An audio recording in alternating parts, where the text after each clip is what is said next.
Good afternoon. It's nice to see you all here. Nice to see you. Got one. All right. I offered to do this class because it was the kind of thing people were asking about. Many of y'all are from a much different culture than the United States. And a lot of what goes on in the United States, especially in connection with gun violence and the whole argument about gun rights, seems very strange and very unnatural to many of you. You've said so to me, and so I've said, okay, I can say some things about it. I will try to put some of this in Christian perspective later, but the first thing that's necessary is to just try to understand why the United States is so strange about this. So, I'm going to talk about several different things. I'm going to talk about the whole issue of gun rights, because that's the thing that's frequently hard to understand. I'm going to talk about gun control a little bit. I'm going to talk about gun violence in America, and that's a very hard thing to talk about. You probably noticed it in the news just this weekend, not to mention 3 months ago, not to mention 5 months ago. That's a hard thing to talk about because no matter what we say to ourselves, we don't really understand everything that's at issue in creating so much violence here in America. And then last of all, I'm going to try to put some of this in some Christian perspective. That's hard too, since Christians have disagreed about this and argued over it, and sometimes for a long time. So my major effort will be spent trying to unravel misunderstandings. This is the Second Amendment to the U.S. Constitution. I copied it out and pasted it in as whole, and it says, "A well-regulated militia, being necessary to the security of a free state, the right of the people to keep and bear arms shall not be infringed." This was added to the Constitution immediately after the Constitution was adopted. The Constitution was adopted just prior to 1789, and the Bill of Rights was ratified within 2 years after that. And in fact, the whole idea of a Bill of Rights had to be proposed and recognized as something that would be done immediately afterwards in order to get the votes that were necessary to adopt the Constitution. So this is built into the United States Constitution. I'm sure you've heard parts of it quoted. Probably you've heard mostly the second half. The right of the people to keep and bear arms shall not be infringed. Later, I'm going to want to talk about putting both halves together. But for right now, I think what we need to try to understand is why the right to bear arms is so important to Americans. Because that's the thing that seems so strange to people from other parts of the world, especially countries where hardly anyone owns or keeps guns. Especially countries where guns are very tightly and carefully controlled. It's hard to understand why Americans are so desperate to own guns and so desperate about their defense of the Second Amendment. This slogan captures what's going on in the minds of Americans. This slogan, as best I can find, is on the advertising blurb for a science fiction novel that was written in 1952. But it's a slogan that's based upon things that Americans have said for a couple of hundred years, even if I cannot find the original references. And that is, the right to bear arms is the right to be free. So when you hear people defending the Second Amendment, they're not defending guns as though guns were somehow magical, wonderful, or special, and it was guns themselves that they were defending. They're not. And they're not defending their right to have guns because they want to be able to run around and kill people. That's not what they're defending either. People who talk about and who defend the Second Amendment, and especially when they get excited and angry about any infringement on the Second Amendment, believe that what they are defending is freedom itself. This is an attitude that goes back in America a long ways, right back to the beginning of the country as a country at all, that the right to bear arms is the right to be free, and that if the people are not allowed to own weapons and are not allowed to use weapons, then the government or another power will become a dictatorship or a tyranny. So people who defend the Second Amendment are not defending guns, they're not defending gun violence, they're defending, at least they think they're defending, the right to be free, the basic freedom that we have in the United States. They think that without the freedom to bear arms, all our other freedoms would be in danger. That's what they think, that's what they understand, that's what they mean by it. Let's talk a little bit about where that attitude towards guns or weapons or arms comes from. The first is the Revolutionary War. We won our freedom in this country by fighting a war against our own government. The British were our own government. We were British colonies. And the British didn't have an army here in the United States, and we didn't have an army either. There were no armies standing around. Standing armies were not common in those days. When the British decided they had to fight back against us, they had to hire mercenary armies, as well as supply their own troops. And they were busy fighting with France and Spain anyway, so it was cheaper to hire German mercenaries than it was to set up their own army.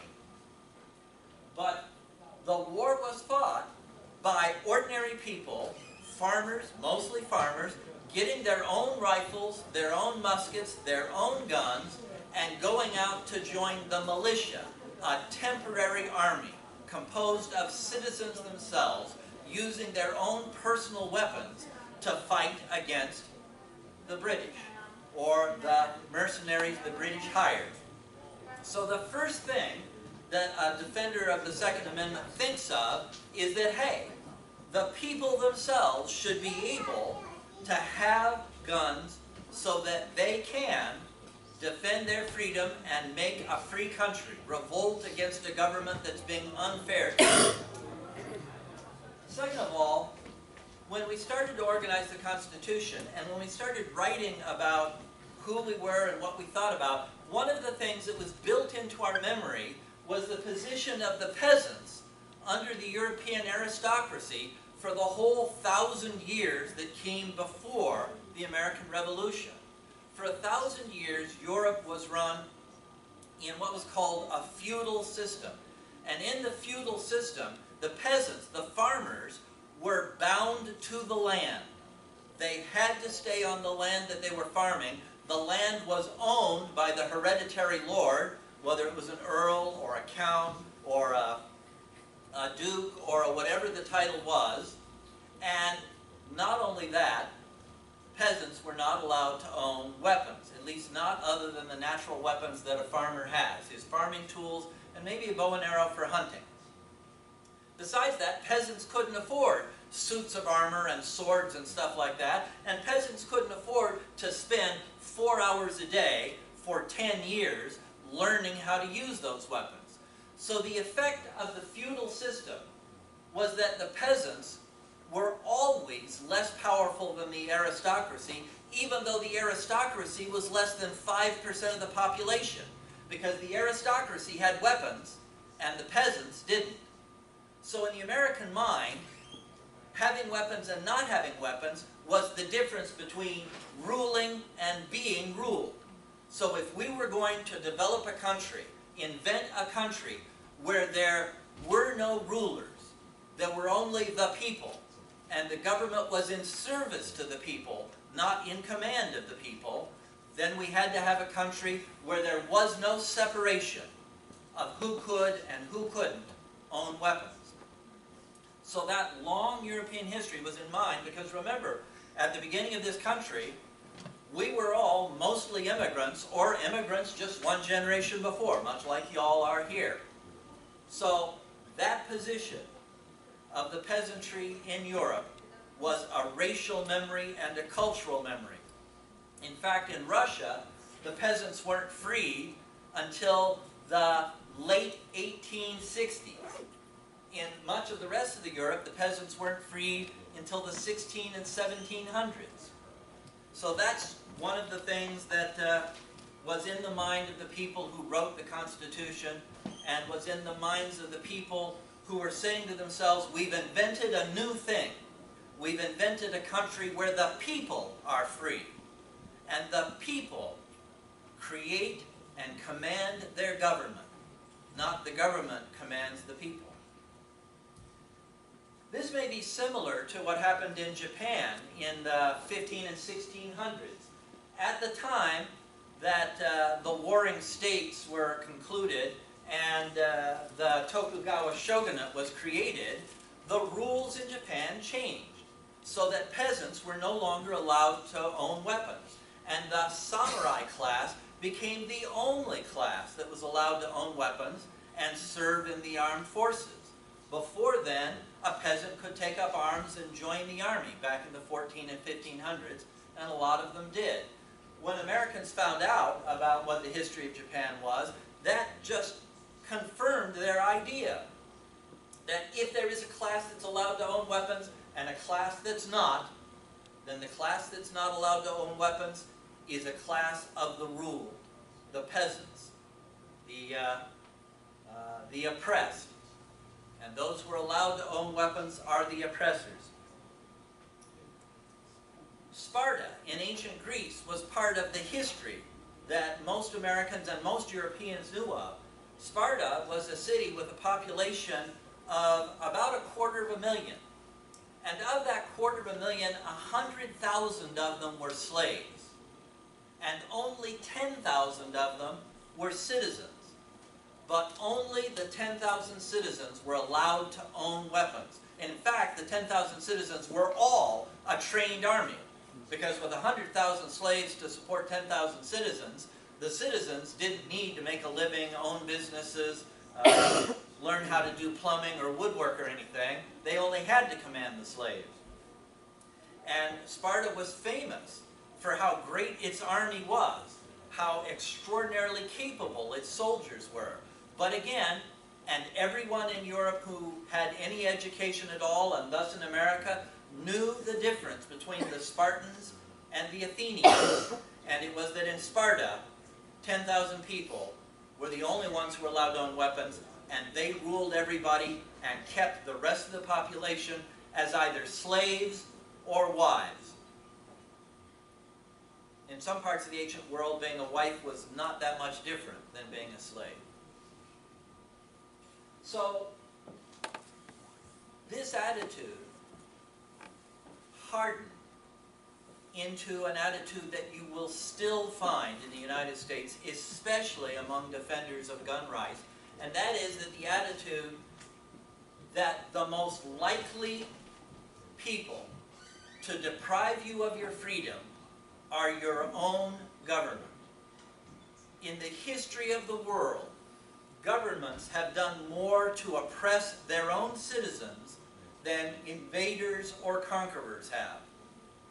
So, this idea that the people must be more powerful than their own government is a basic American idea. And I think that that idea is a good idea, a wonderful idea, a strong idea. It's the idea that I love about the United States, that the people are more powerful than their own government. But in the 1780s, that meant the people were allowed to own guns. The people were allowed to own weapons. That anyone could be allowed to own weapons.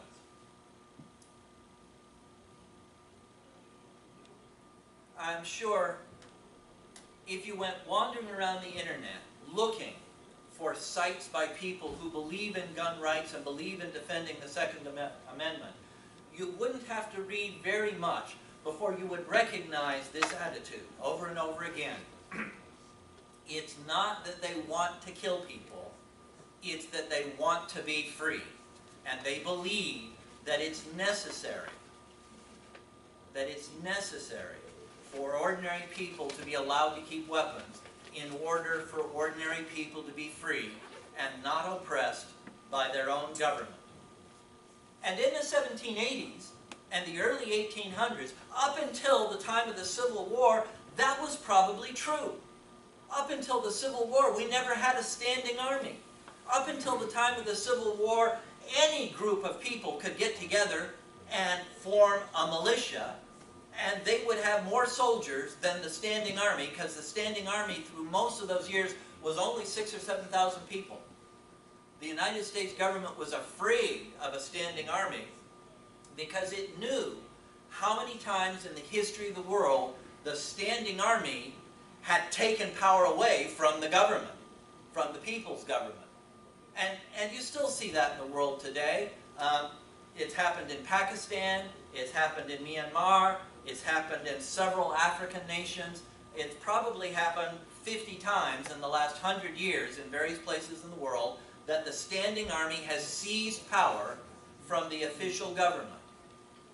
Americans saw that kind of thing in the history of the world and were afraid of it.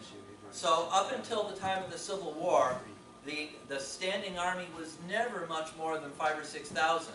When we had to fight a war, like in 1812, or against the Mexicans in 1846, we had to raise up the militia. We had to call up people from their homes, from the various states, to come and join the army temporarily. And most Americans wanted it to be that way.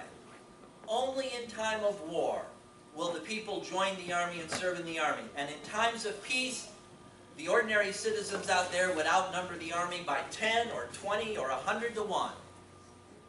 This was believed to be necessary in order to continue to be free and not to be oppressed by our own government. Mind you, this was no longer realistic after the time of the Civil War for two reasons.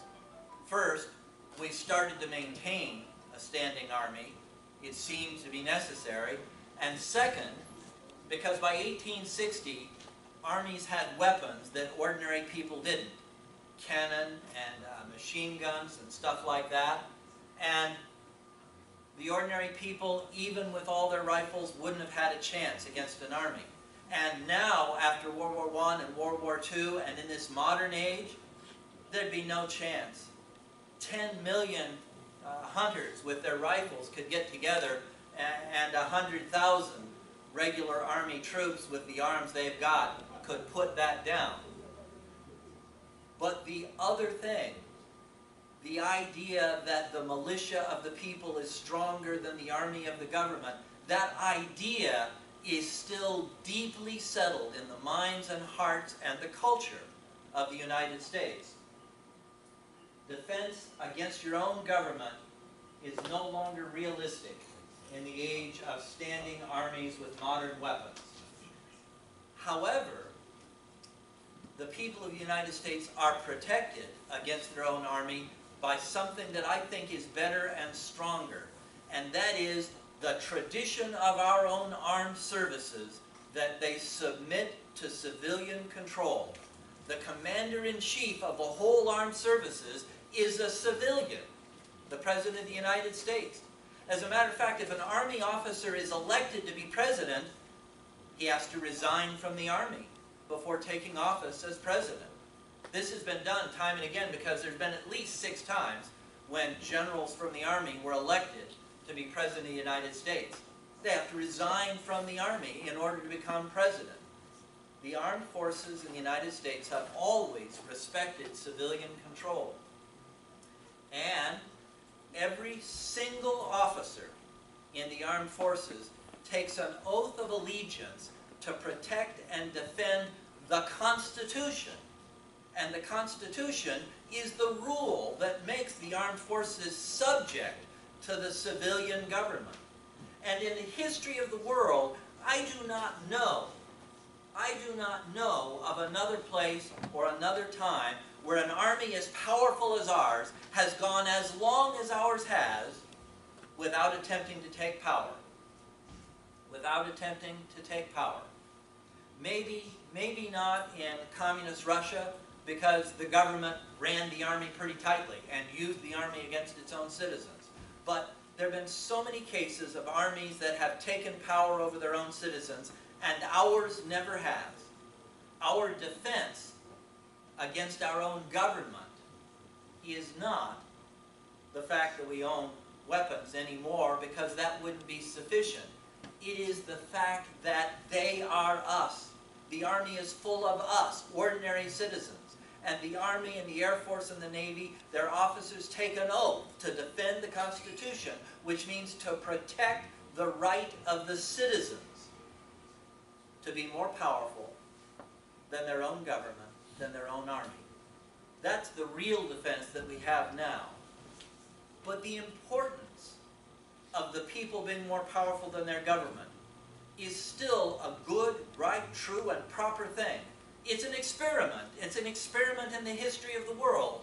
97.5% of all the governments that have ever existed since the time of the flood, well, the time of the Sumerians, I have a hard time counting back to the flood, 97.5% of all governments have taken the position that the people belong to the country, and the government tells the people what to do.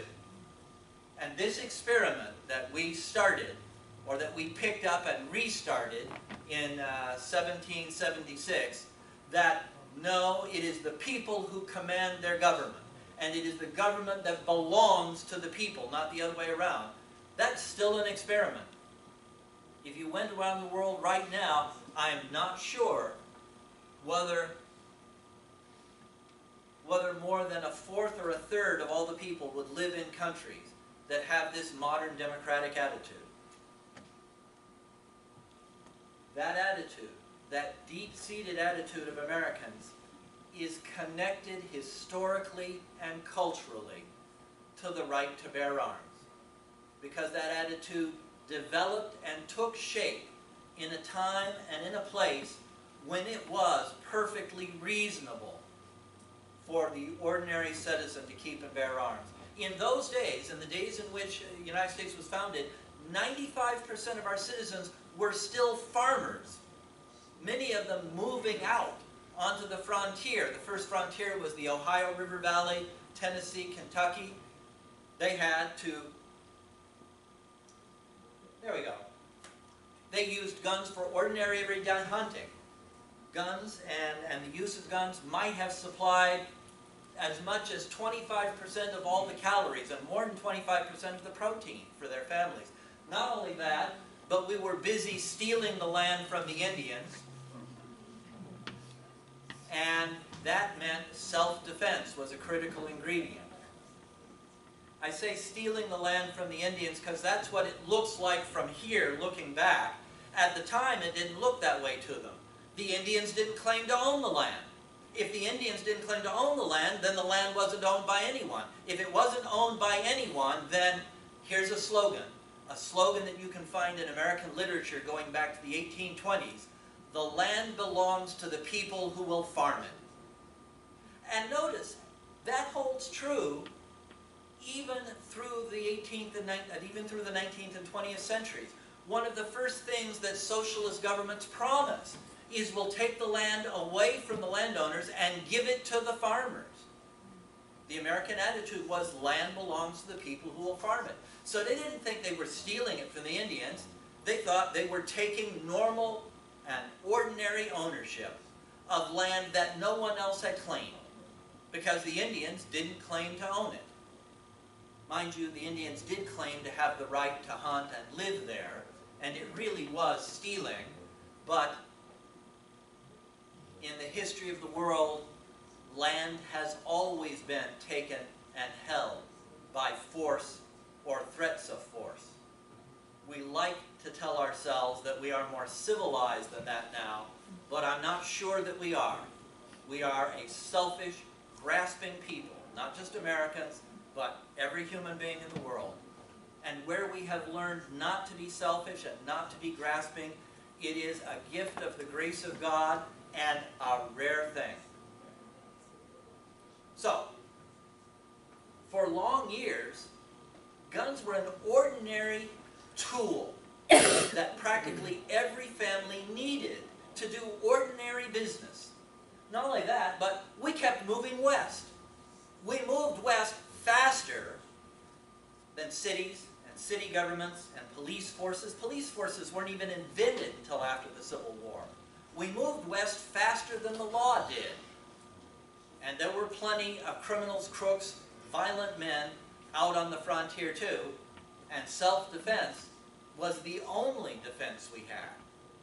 If you were lucky, maybe you could talk the army into sending 300 or 400 men out to try to push back the Indians. But the army wasn't going to worry about the highwayman, the guy who sat on the road and waited for someone to come by himself and shot the guy down and stole everything he had.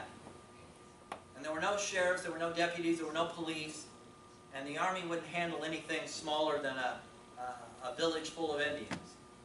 So between self-defense, hunting, a gun was a normal, ordinary, everyday tool. Most American males started learning to shoot guns at about the age of 12. And by the age of 12, 13, 14, many of them were hunting. And occasionally, in hard times when things got difficult with the Indians, occasionally they were even involved in violence. So the first thing I wanted to do here was to try to communicate why gun rights are attached to a good idea. They're attached to an idea of freedom and democracy, government of the people, by the people, for the people. There is that attachment. It's cultural, it's historical, it's also realistic throughout most of the history of mankind.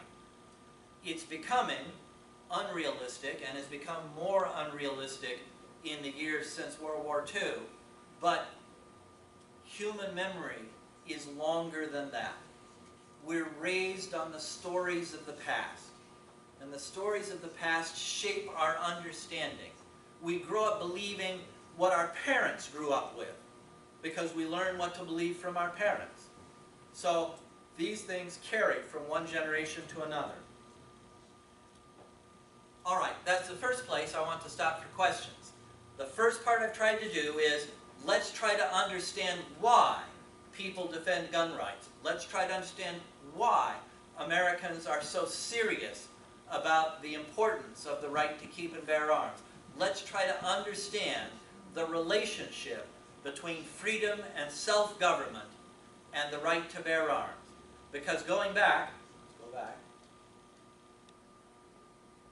in many hearts, for many people, and actually with some partial truth, the right to bear arms is the right to be free. Now I'm going to go forward to this point to talk about gun violence, to talk about gun control, to talk about Christian attitudes, but before I go forward, do we have questions up to this point? Yes, sir. Is the gun lobby too powerful? Gun lobby. The lobby. The gun lobby. The gun lobby? All right, that's a question a little bit in advance of where I was going to go, because I might have tried to answer that one under the heading of gun control. Let me put it this way. Even if I wanted it to be the case that most American households had a pistol and a good rifle in them, the people who profit from selling lots and lots of guns, the people who profit from the idea that no kind of gun should be restricted, are the people who make guns and make ammunition. I sort of, mostly agree with the Second Amendment myself, but I still think that a lot of the argument over gun rights and gun control is driven by contributions from gun manufacturers to the discussion of the Second Amendment. For instance, I just read this week, while putting this together, that last year, gun manufacturers and ammunition manufacturers contributed $419 million to defending the Second Amendment, or to the National Rifle Association, or to political campaigns in order to try to elect politicians who promise to defend gun rights. So, is the gun lobby too powerful? No, it's not. It's not as powerful as the people. If we all got together and voted, the gun lobby couldn't spend enough money to stop us. But they can spend enough money to keep us flutzing around, thinking about this and that, trying to figure out what to do, and being in doubt about what's true and what's not true. So they are powerful, but I don't think they're too powerful. I think that we have done a lousy job of exerting the power that we have. Not that they're too powerful. But that's my personal political opinion, and I certainly am not teaching it from the pulpit, okay? But they are powerful. They got a lot of money, they are very rich, and they have no qualms about spending that money on political elections. So, my observation is that these people who defend the right to bear arms is probably the most noisy group is the same people that wants to defend the defenders' fees. So because they seem to think that women's right to be free of choice is infringing on their rights. So I don't know how these two becomes tied together. I think that the tie between them is cultural. Joan says it looks to her like people who are defending the Second Amendment are also people who are opposed to abortion rights. People who defend the Second Amendment tend to be right-to-life people. That may be true. It's probably true sociologically. If so, the thing that ties them together is a whole web of culture. And I can't find a direct and immediate connection to gun rights. I think there's that whole web of things tying it together, and I'm not going to try to address it here. And I don't think the connection is necessary. It's a web, it's a network, it's not an ironclad thing. Other questions? All right, you ready for me to go on, or is there another question? Tony? It's okay, go ahead. Last chance. All right, just a few facts about gun violence. You probably don't need them because you've seen plenty about gun violence in America. Mass shootings, though they make the news, are less than 1% of all gun deaths. 60% of all gun deaths in the United States are suicides. Not shootings, not murders, not mass killings, not killings by police, not self-defense killings by ordinary citizens.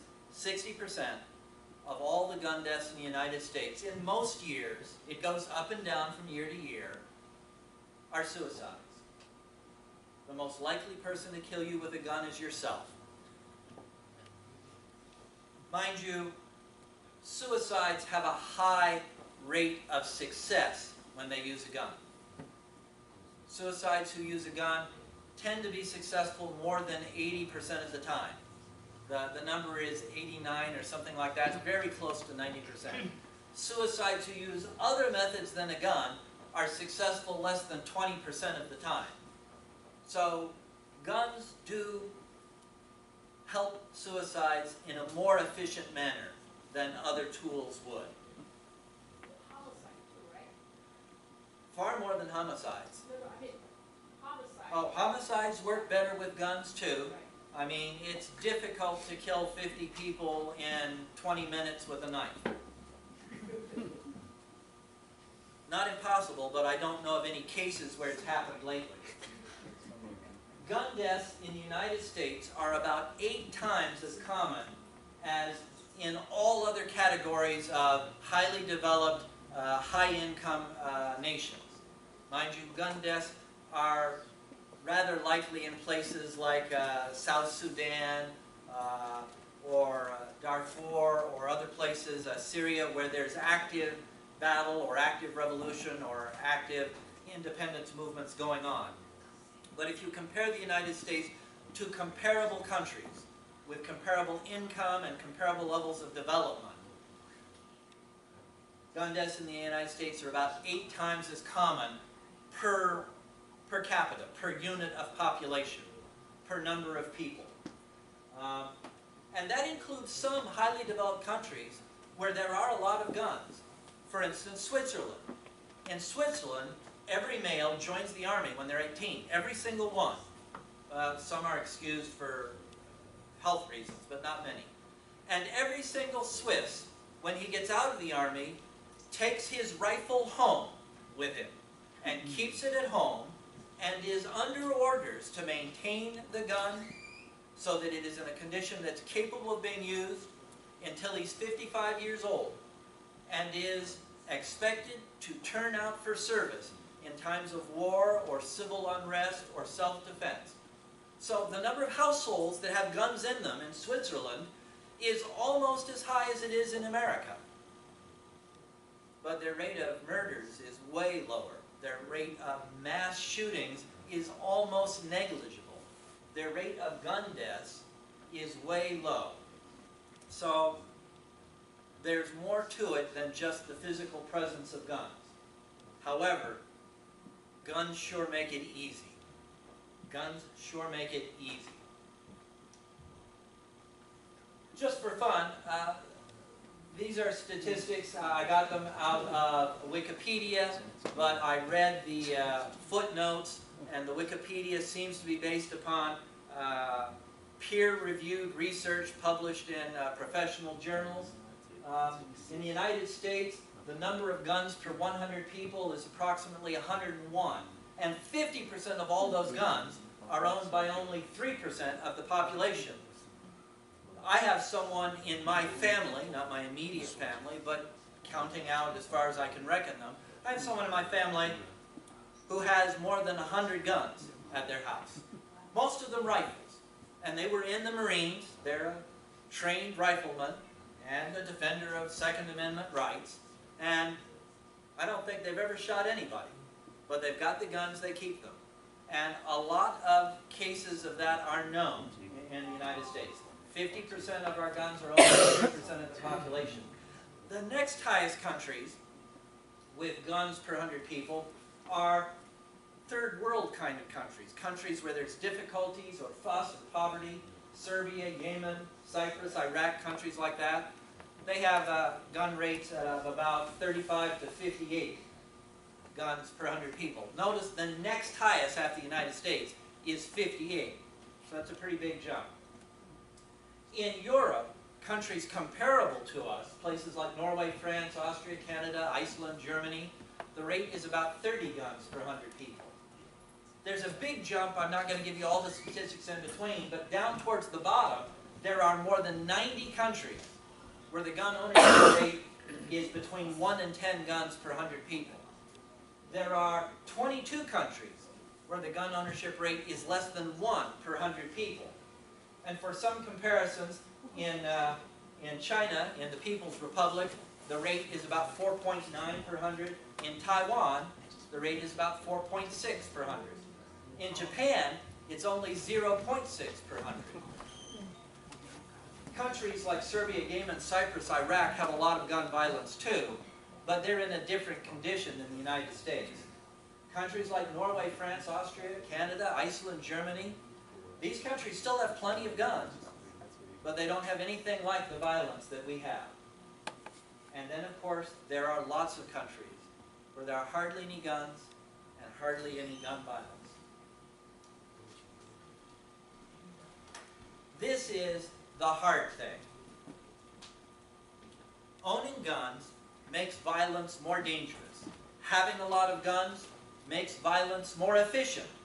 You're more likely to be able to kill a lot of people. Owning guns makes violence somewhat more likely most of the time. If there's a gun in the house and a husband and wife get into a bad argument, if there was no gun in the house, they might stomp off. And the husband would go out and sit down at a bar and drink and complain about his wife, and the wife would sit at home and fuss and fume and call her mother and tell her mother what a son of a bitch that husband of hers was. But no one would get shot. With guns in the house, people get shot. One of the most common forms of gun deaths in the United States is domestic violence. Domestic violence kills 10 times or more as many people as mass shootings, as school shootings, as shootings at nightclubs and stuff like that. And it mostly hides because it's one person at a time. It doesn't make the news. It doesn't make the news. I wish I could tell you what the real source of violence in America is. I don't know, and we haven't studied it well enough to know for sure. Maybe part of it's cultural. We got this country by stealing it at gunpoint from the Indians and from the Mexicans. Let's not forget the Mexican-American War of 1846, when everything that includes Texas, New Mexico, Arizona, Colorado, Nevada, Utah, and California was taken from the Mexican state by force of arms in a small war. And such people as Abraham Lincoln, Robert E. Lee, and Ulysses S. Grant, who were involved in that war in one way or another. Lincoln was in Congress and voted against it. Robert E. Lee and Ulysses Grant were in the Army as lieutenants and fought in it. But all three of them believed that it was an unjust war. All three of them believed that it was nothing but a land grab, a theft. Maybe part of the reason that gun violence is so common in America is it is built into our culture. Maybe we're a nation of bullies and thieves. It's possible. Remember, I'm a Reformed theologian. I believe in what's called total depravity, which doesn't mean that everything everybody does is always wicked. It just means that there's no part of human beings which is protected from wickedness and from the spoilage of sin. Maybe that's part of it. Part of it may be historical.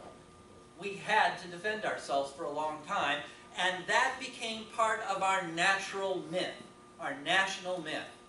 You have to defend yourself because someone is going to come kill you. Mind you, the great repository of that myth is the Western movie and the Western novel.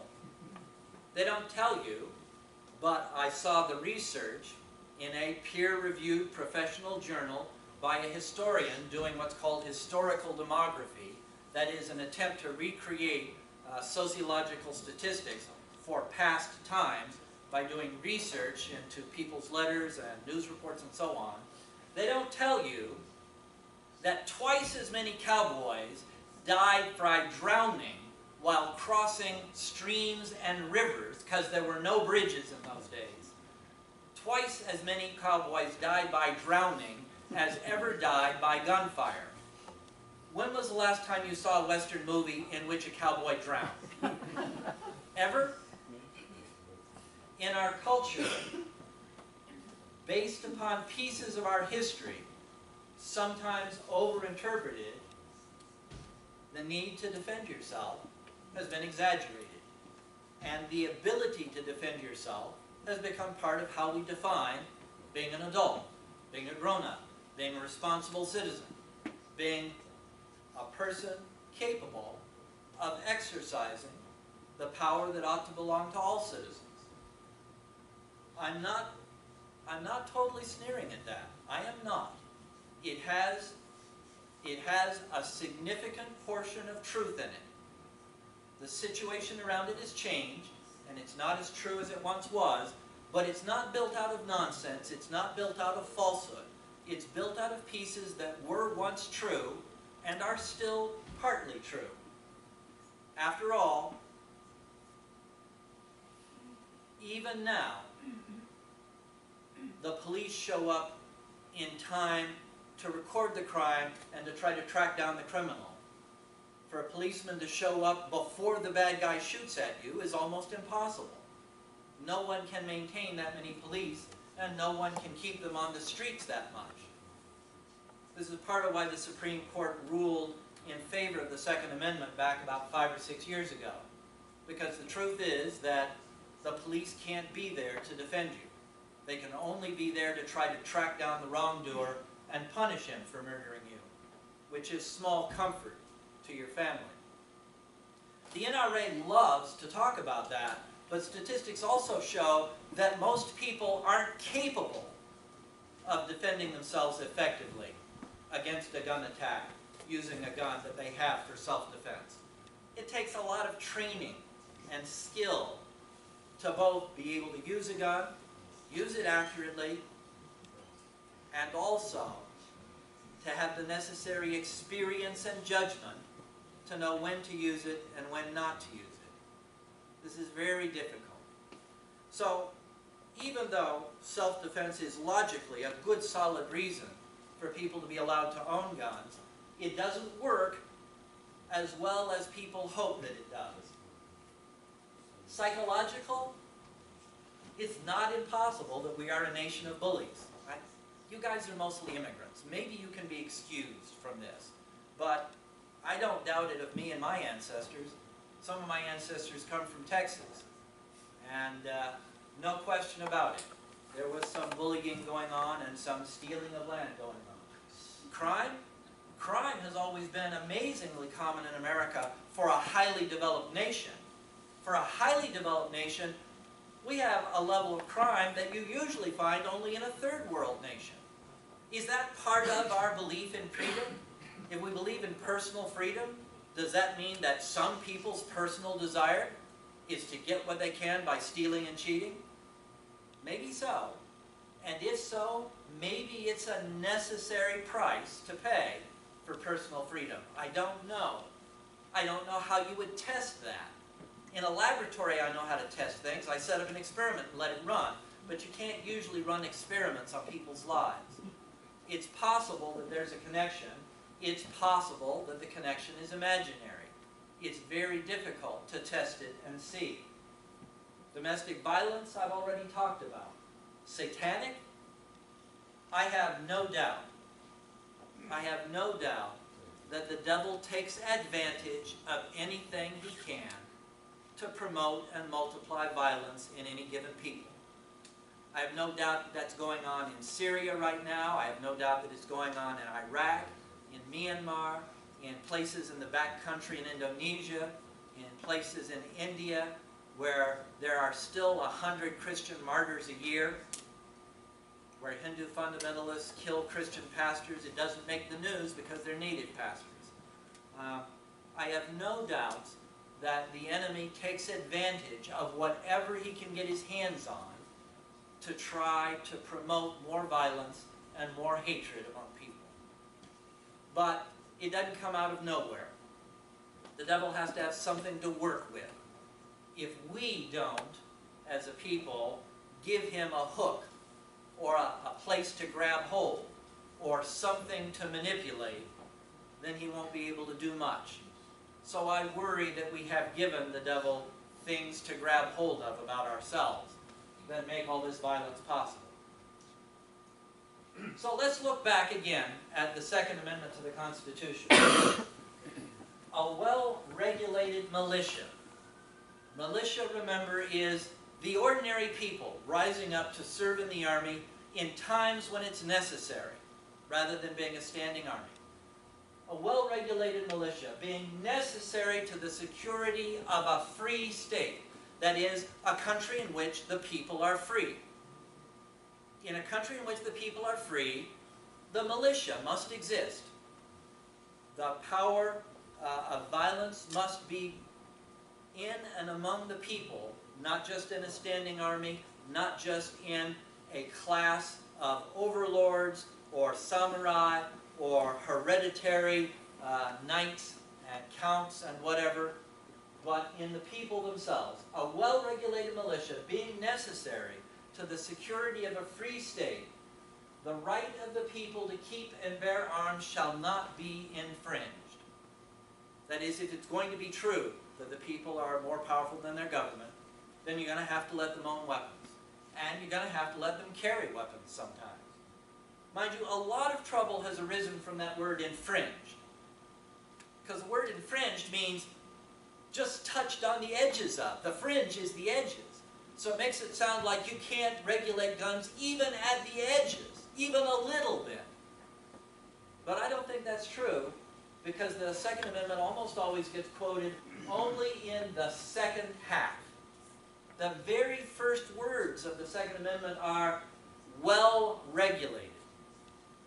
I think, personally, in terms of what's possible and what's not possible, that it's possible for gun rights and gun control to be compatible.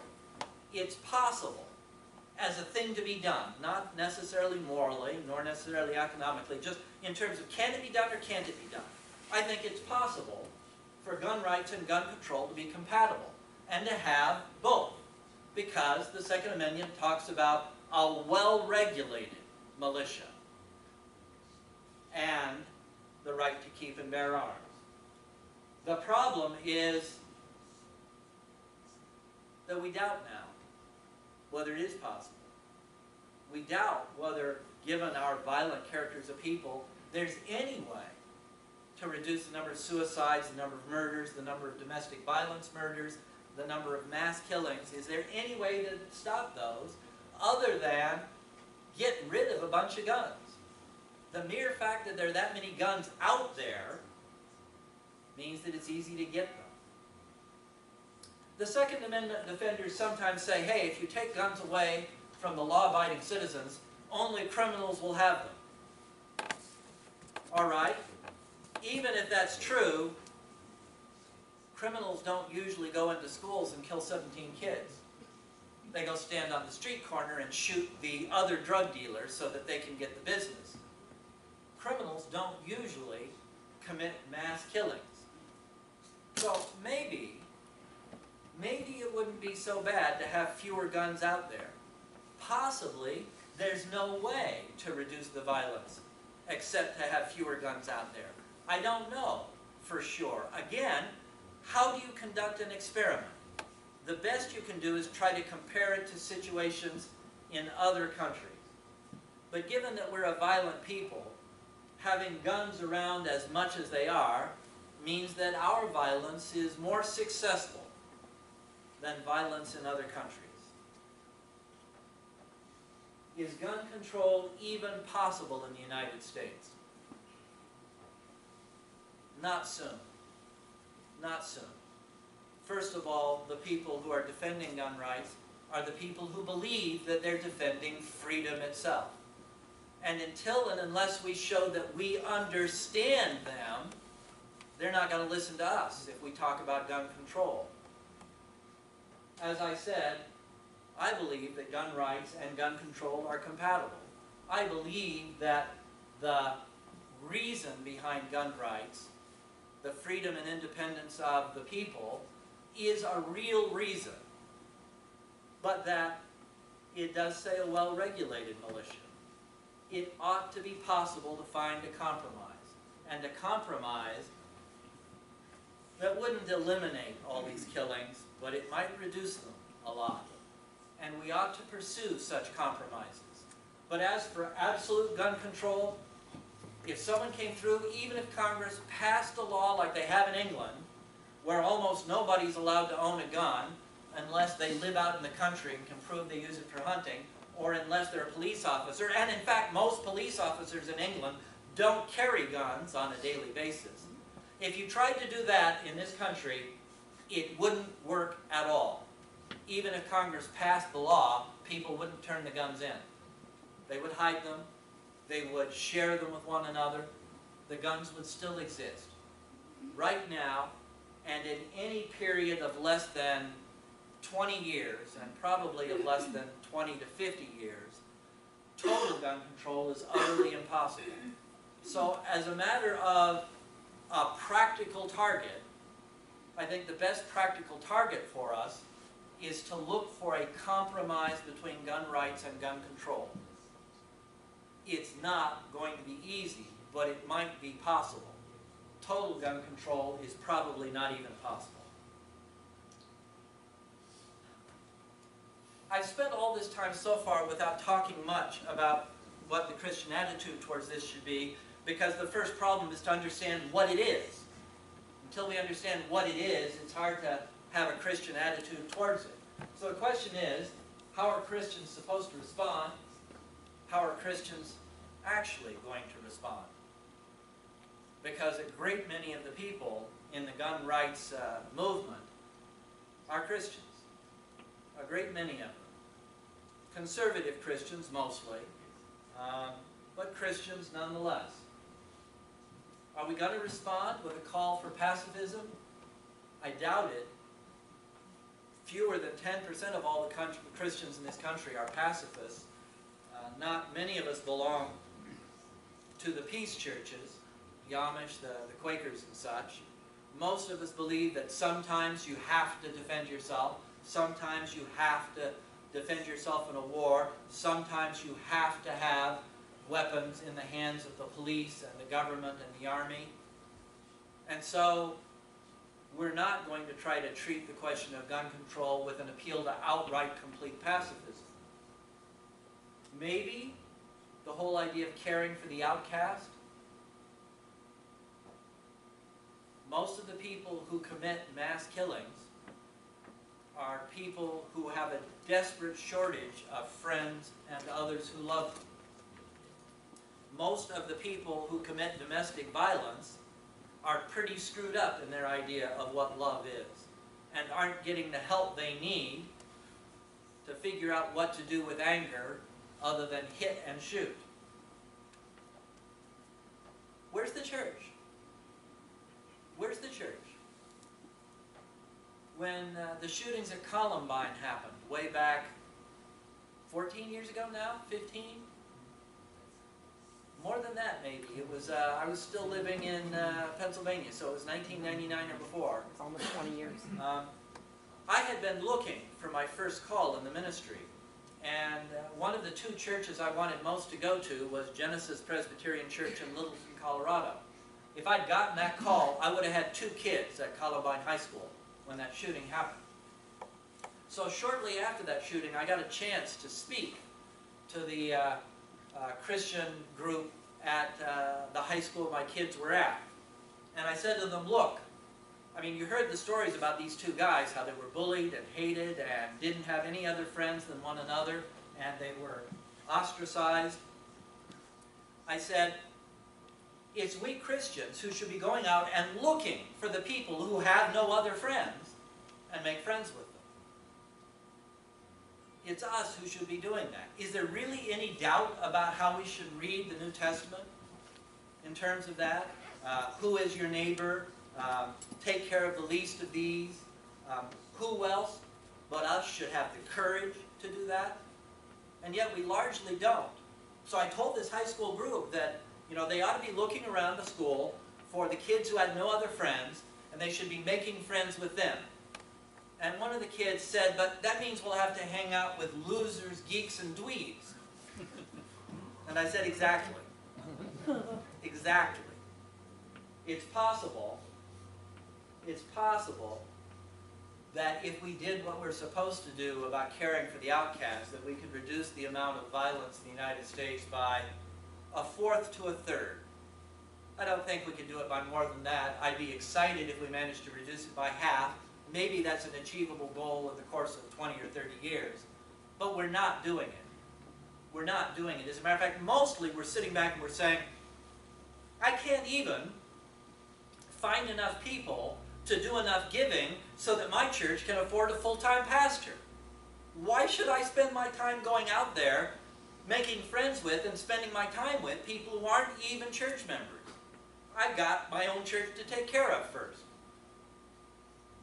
I'm sure we're saying things like that to ourselves, maybe not with this particular point to it, but in terms of why we are spending our time and effort where we are spending it. Democracy, radical individualism, respect for the authority of government. Where does Christian faith stand on these things?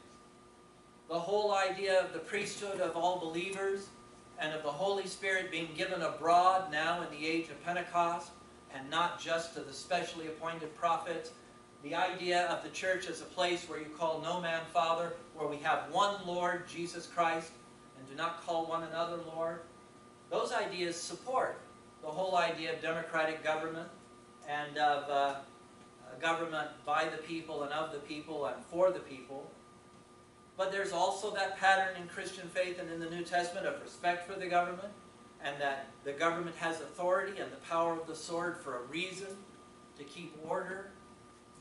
How are we going to put those ideas together and figure out how to respond as a church to the problems of gun violence here, the problems of gun control, and the problem of gun rights?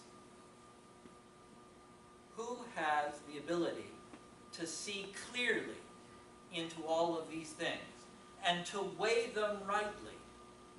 If it isn't the people who've learned to listen to what God has done in Jesus Christ.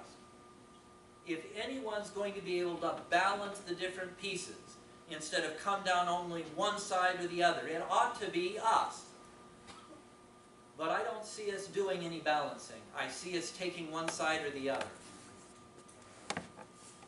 It would be nice, and if it could be done, I'd be in favor of it, to get to a place where almost nobody had guns, where the gun rate is like it is in Japan, and the only guns that exist are in the hands of a small army.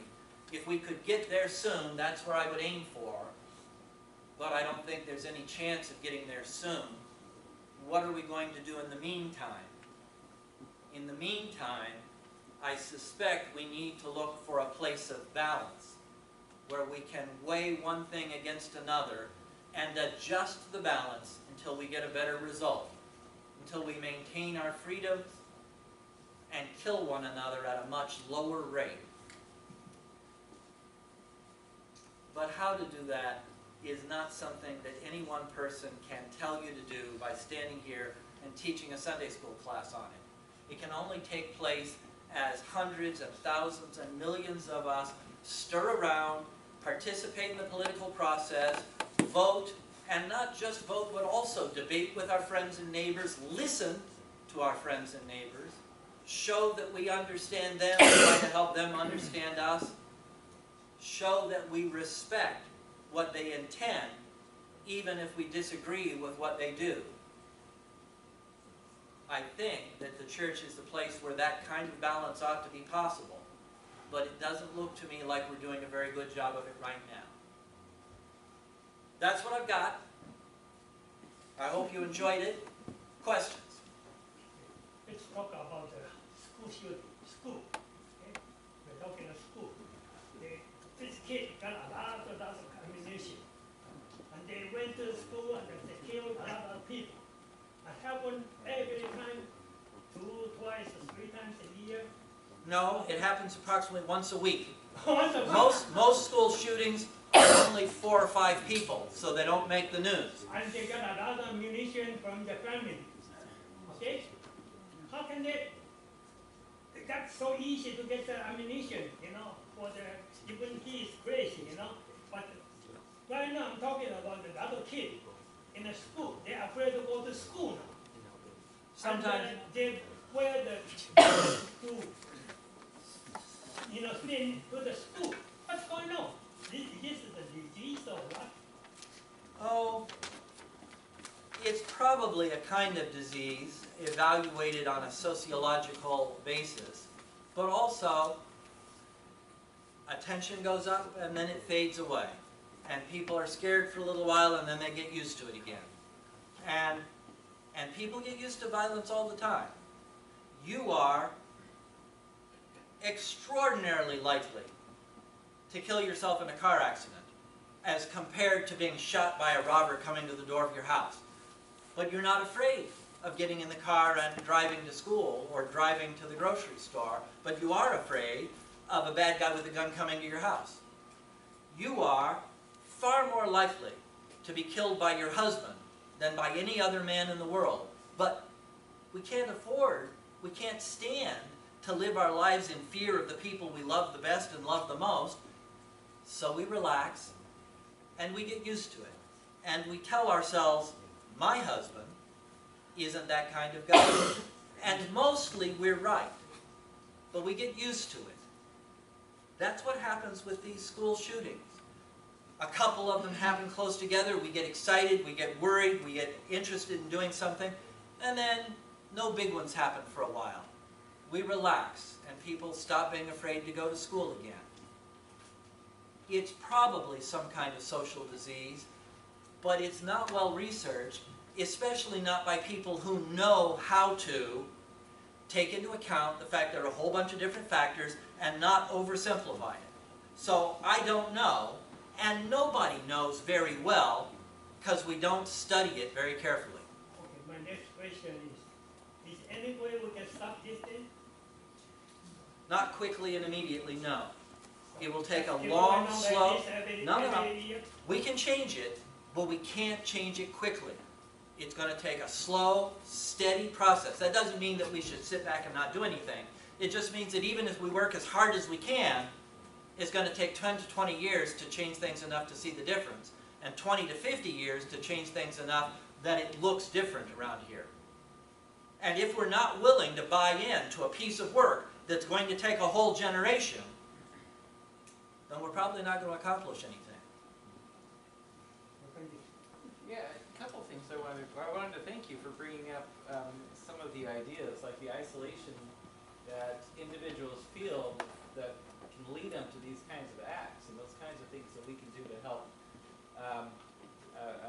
look for and keep people from feeling so isolated and alone. And I wanted to address the question about the right to life and the right to share arms, if that's all right. If you can. And this is an oversimplified view, but it's something I read recently, which was written by a psychologist that was trying to put in terms what is conservative versus what is liberal. And in an overgeneralized way, he used the idea of internal causation versus external causation. Meaning that those who are conservative are more likely to be of a viewpoint, their action logic that they use in viewing the world is from an internal perspective where what things happen to me are caused by me. And from a liberal perspective, the things that happen to me are caused by the circumstances around me. So an external causation. If you look at the question of, if I have gotten myself pregnant, and I am responsible myself, if I have an abortion, then I'm shirking responsibility. If you are an internal causation type thinker. If you're an internal causation type thinker, if I'm going to protect myself and my family, I've got to have the means to do that. And so I have to have a gun if I'm going to be able to do that. It's up to me. It's not up to the society around me to do that. It's up to me. And so if you're an external causation thinker, you think we need to build our communities and work together and have safety and love and respect for each other, and as we do that, we'll avoid those conflicts. And if you're an external thinker, a person gets themselves in trouble and gets pregnant, and we as a community come together to help as we can, but it's not necessarily her fault. And so we don't view that in the same way as if you're... So anyway, it helped me to understand. And I think it's really important from what you said, if we can see that people have those different kinds of thought processes, then we can relate to each other without being partisan. And that's where the real challenge is we find ourselves falling into the partisanship that keeps us from being able to have the civil conversations that lead to forward progress. But you can respond to that as well. I think that the basic idea is almost certainly partly true, and is certainly an oversimplification. And how partly true it is, I don't know. It would take a desperate evaluation. I will say this, though. I'm convinced that there is a simple balance between internal responsibility and external responsibility. And it is this. We're human beings. We live in a complex society and in a complex culture. Probably it's about 50-50. Probably it's about 50-50. Most of us think we're in control of our own lives and forget how much of who we are was created by the way we were raised, where we went to school, the people who are our friends, and so on. Probably, as a first estimate, we should always figure there's a relative balance between internal and external causation, which means that any viewpoint that leans heavily to one or the other is probably oversimplified. over here, was there a question over here? Is that Tony? Yeah, if you go back to that list, you put the culture to be the top of, cause, I guess. Causes of Culture? violence? Yeah, is that the culture? Yeah, okay. All of the North just was in the news this morning. He also